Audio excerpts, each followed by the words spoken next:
عليكم حبايب قلبي، ازيكم عاملين ايه؟ معاكم نوجة. النهارده يا جماعه عايزه اقول لكم على فكره، يعني انا تقريبا عملتها يعني. انا عندي الجبنه دي كنت قبل ما اسافر موجوده عندي بقالها شهرين في التلاجة. جبنه قريش كنت جايباها. بص عملت ازاي. طبعا المفروض واحده غيري ترميها، بس انا مش هرميها. انا هعمل معاكم وصفه كده اهوت. انا هشيل كل الزيادات اللي هي الريم اللي على الوش ده كده، ماشي، وانضفه. طبعا الحاجه غاليه جدا، واحنا بدل هي ما باظتش يبقى ما نرميهاش، يعني ما نستغناش عنها. بس هي ما ينفعش تتاكل كده يعني. بصوا معايا مصفى صغيره، مصفى اهي، وطبق. بسم الله هنصفي كده. بس جبنا كتير حرام. هننزل الشرش بتاع الجبنه اللي هو الميه اللي انا كنت ناقعه فيها الجبنه. طبعا الجبنه دابت فيه وكده، فانا هستفاد بردك من الشرش ده. انا عندي مش هحطه عليه. تمام. هفضل ادعك كده، انزل الميه كلها. بصوا اهي بتنزل اهي معايا.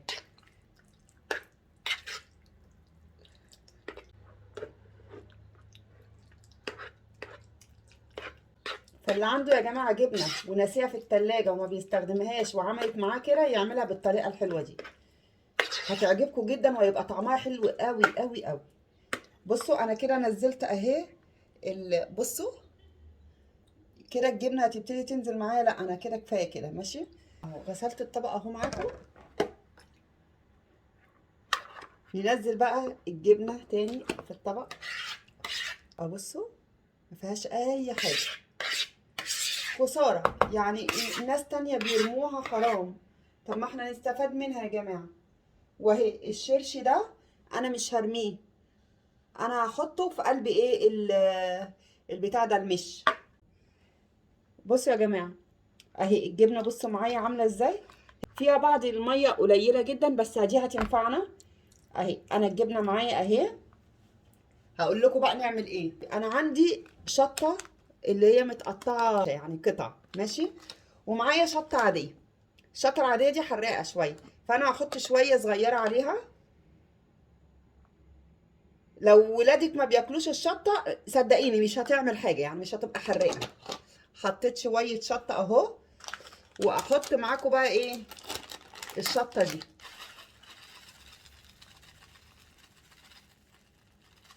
بصوا ايه رايكم. معايا حبه بركه، حطي زي معلقه كده عليها. معلقه اللي هي بناكل بيها دي. تمام. استنوا بس عليا، والله مش وحشه، هتعجبكم جدا. ويا سلام في الشتاء الحلو بتاعنا ده، مع شويه بطاطس محمره. واو.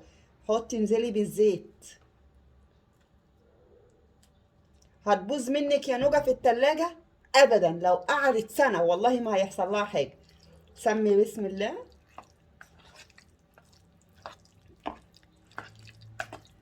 خلي يا جماعه نحط قيمه معلقتين خل.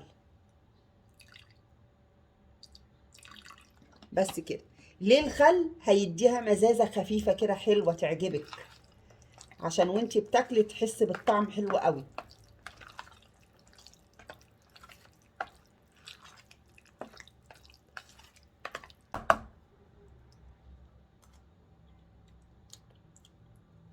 طب والله جربوها بالطريقه دي وهتدعوا لي دعوه حلوه جدا. بصوا شكلها يا جماعه. لما تيجي بقى تحبي ان انت تزودي عليها حلوه حاجه حلوه قوي، هنحضر الطبق بتاعنا الصغير. انا اللي كل بيت هيتلهف عليه مع شويه فطير حلو كده من الفرن سخن، او شويه بطاطس محمره. بصوا بقى، هناخد هي كده الجبنه جهزت معانا.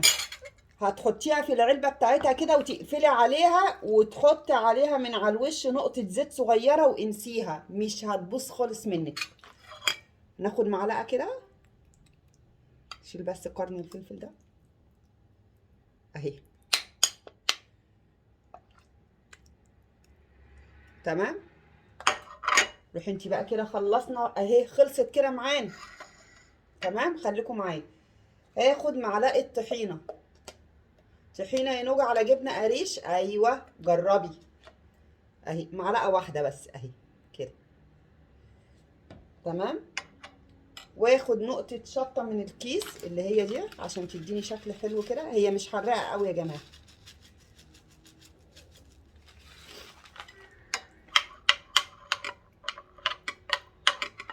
معايا قرن فلفل صغنن كده، هاخد منه عشان بس اعمل شكل مش اكتر. بس كده. بصي انا خدت منه حته صغننه، وطايه صغنونه.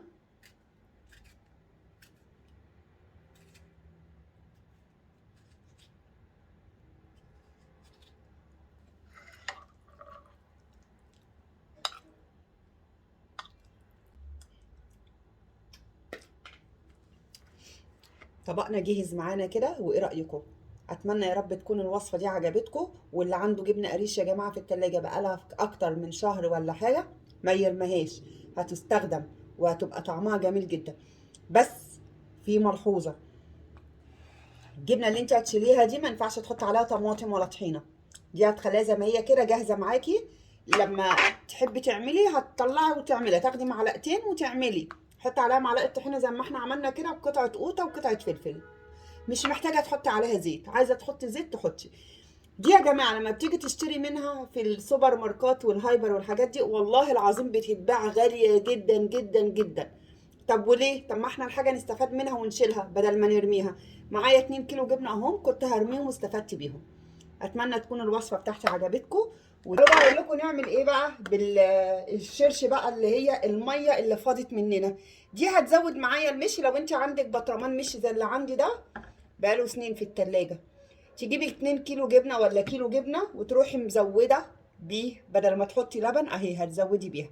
يبقى احنا كده ما خسرناش اي حاجه. بسم الله الرحمن الرحيم. اهو المش معايا. انا يا جماعه لما بسافر وكده بحط له شطه كده من على الوش عشان خاطر ما يحصلهوش اي مشاكل، يعني يفضل نظيف. تمام. سمي بسم الله. عندك مرته تحطيها، عندك جبنه رومي عايزه تحطيها حطيها. قرن الفلفل ده مش هرميه اهو، احطه مع انه مولع والله. ماشي. ونقلب بقى. هو ما فيهوش جبنه كتير، بس احنا هنحط له جبنه، نبقى نشتري كيلو جبنه ونحطها له. وكده زودتي المش بتاعك واستفدتي بالجبنه، واهو الحمد لله مفيش حاجه اترمت. حاطه هنا اهو معلقه شطه على الوش لغايه لما اجيب لها كيلو جبنه. ماشي. واحطه له. وبكده يا جماعه ادينا خلصنا اهو المش بتاعنا اهو. نجيب له بس كيلو جبنه ونحطه له، يبقى دي استفدتي منه اهو. يلا ادي عمايلنا النهارده، وادي الطبق بتاعنا الحلو. اتمنى تدوسوا لي لايك وتدوسوا لي اشتراك وتدعوا لي دعوه حلوه. السلام عليكم حبايب قلبي.